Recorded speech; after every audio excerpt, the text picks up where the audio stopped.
So what does it mean to be self-aware? Simply stated, being self-aware is understanding how you show up with others. Welcome to the Life Fulfilled podcast because, life's too short not to experience fulfillment. I'm Bernie Borges, your host and the creator of the Fulfillment-Centric Leadership Framework. No matter your age or stage, a more fulfilled life is on the table on the Life Fulfilled podcast. Be sure to press that follow or subscribe button. Most people think leadership is connected with a role or a title. That's only partially true. Leadership is not always your role or your position in an org chart. In this video, I'm going to prove to you that you're a leader at least in one area of your life, and maybe more than one area. And I'm going to offer you simple advice to have an impact on your leadership so that others respect you. And at the end of this video, you'll see yourself as a leader in a way that maybe you've never have before. And you'll understand how your presence, just how you show up, can impact the people around you, whether you have a title or not. Also in this video, I'm sharing a personal story that taught me a tough lesson, but it changed the way I lead, and it might just shift something big for you too. First, I'll introduce you to a concept that may or may not be easy for you to swallow. You see, leadership begins with leading yourself. That's right. Think about it.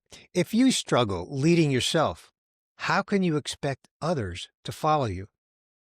And in order to lead yourself, you have to be self-aware.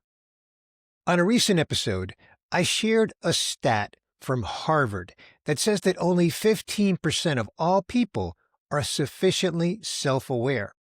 Well, that means that 85% of us are not self-aware. And if you're not self-aware, you're at a disadvantage because you don't understand how others view you. Here's a metaphor, a visual to drive home this concept. I want you to imagine 6 track and field athletes that are lined up at the starting line. They're in that crouch position, side by side.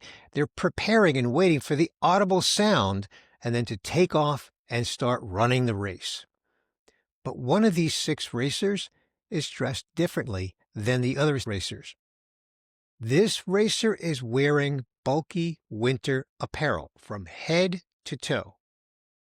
This racer is at a disadvantage. In fact, this racer doesn't stand a chance as a contender in this race. Not a chance. This is what it looks like to lack self-awareness when you're in leadership.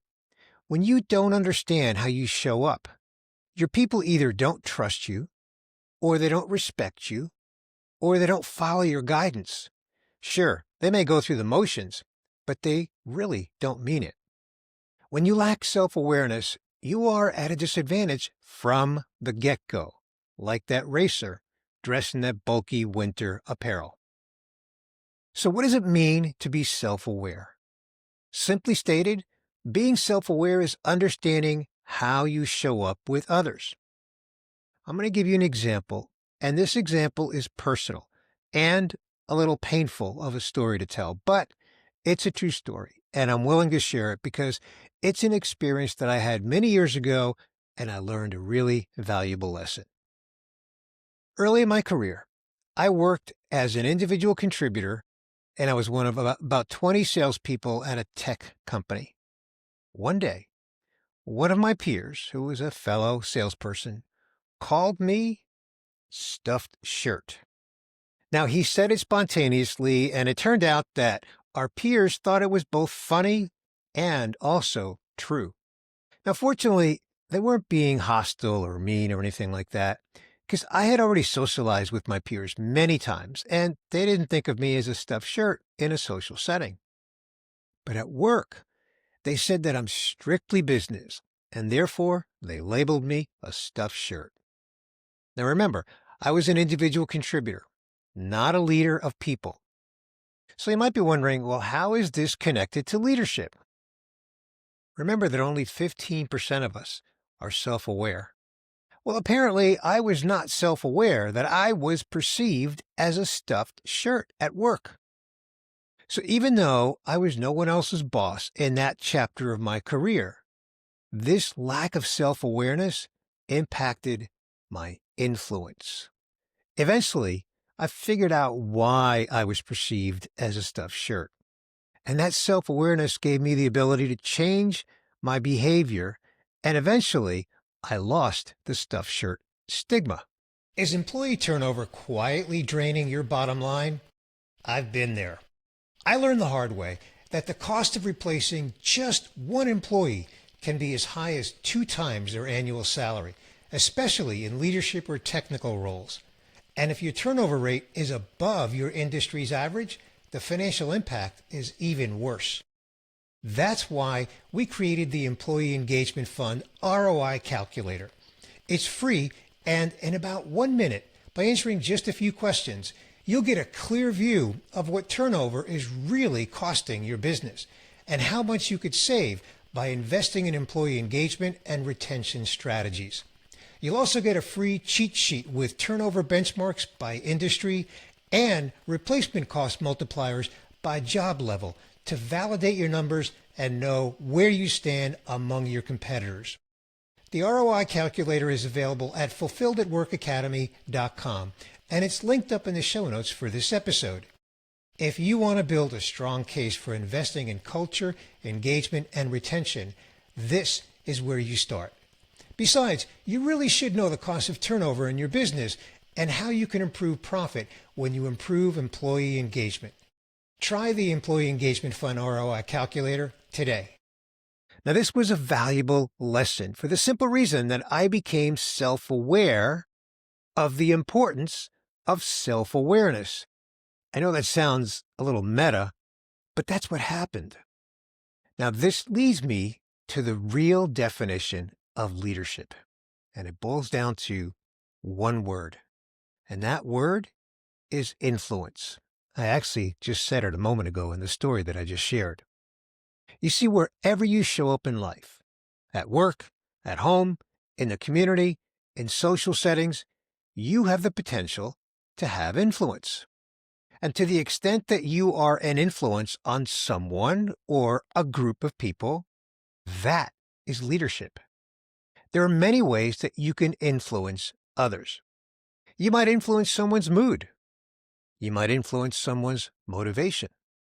You might influence someone's behavior. You might influence someone's attitude about something. You might influence someone's opinion.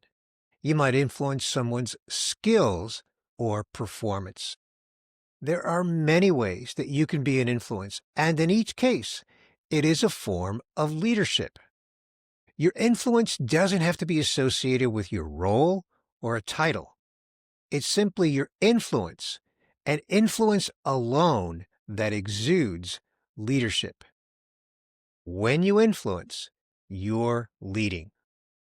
And your influence is less about what you say, although the words you use do matter, but it's mostly about how you show up. It's your attitude. It's your demeanor. It's your approach. Even your body language, as well as your words. Again, words do matter. It's just that words alone don't drive your influence or your leadership. This is, again, where self-awareness comes in, and it's very important. Let's say you're working on a project with others on a project team. Now, you're not the official leader of the team in this example. If you show up with a positive attitude, showing respect for other members of the team, offering constructive ideas, you're having a positive influence. And that's a form of leadership, even if you're not the leader on the project. Now, let's say the project team lead shows up one day and allows their bad mood to show. Maybe they're dealing with a broken water pipe at home, and they're stressed out about the costly repairs. They're only human, and they let their frustration show. Now, there are 2 ways that this can be handled. In one scenario, the leader acknowledges that they have a situation at home that's causing them stress, even if they choose not to share any details. and they even apologize for being in a bad mood. In most cases, the project team's going to cut them some slack because, hey, life can happen to any of us. The key in this scenario is that the leader was authentic. They didn't pretend that everything is great, and their team was understanding because of their authenticity. In another scenario, the leader didn't mention anything about a situation at home causing stress. The leader showed up in a bad mood, and the team didn't know why. The leader was short with the team, pushed them hard on some of the project details, without acknowledging any of the progress on the project, while focusing harshly on some of the details that need more progress, leaving the team feeling, well, inadequate and maybe even dejected. In this scenario, the leader is unaware that they just took 3 steps backward on the ladder of trust and respect with their team.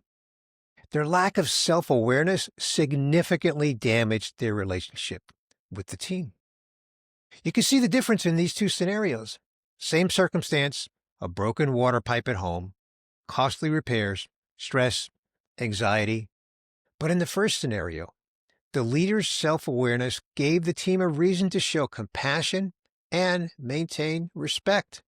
Relationships were upheld. In the other scenario, the leader's lack of self-awareness resulted in a damaged trust and damaged relationships with the team. You see, your presence, how you show up, affects how valued people feel, whether you're the official leader or part of the team. Now let's connect this to fulfillment. Remember, fulfillment is about achievement or purpose. When you have influence over a person or a group or a program or a project, achievement or purpose are inherent in that thing every day. Now here's another personal story that I'm going to share with you. When my son was a kid, I coached his Little League baseball team, and in that role, my self-awareness was heightened because I had influence over a group of 10-year-old boys, and I took that responsibility very seriously. Now, look, I don't suggest that I was a perfect baseball coach by any means, but at least I can say that in every minute that I was with those boys, I was keenly aware of how I showed up. I always wanted to show them respect and that I care for their well-being, both as players and as young boys.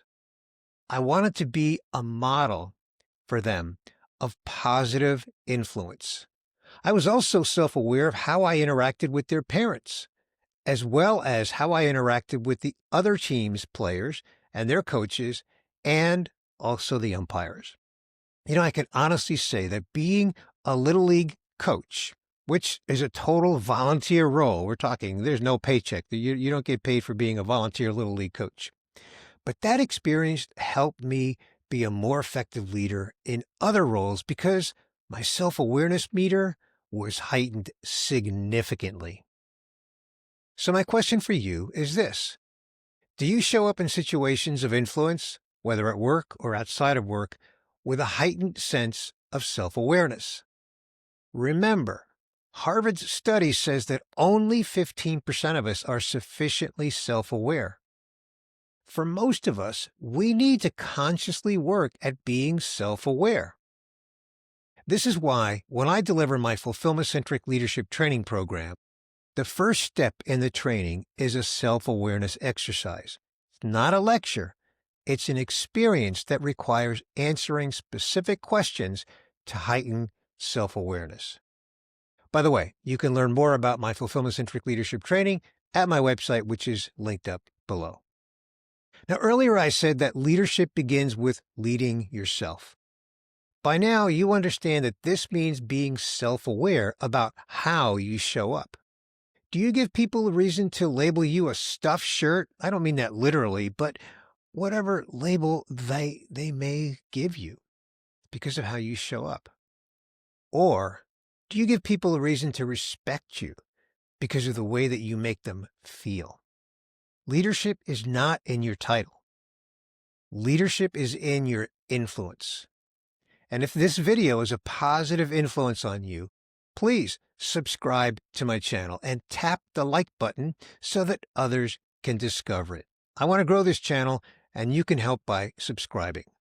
My wish for you is to be in the 15% of self-aware people of influence. You'll be more fulfilled, and the people that you influence might experience more fulfillment too. Because fulfilled leadership is a winning formula in life. I'm Bernie Borges, founder of the Fulfilled at Work Academy. Thanks for watching this video.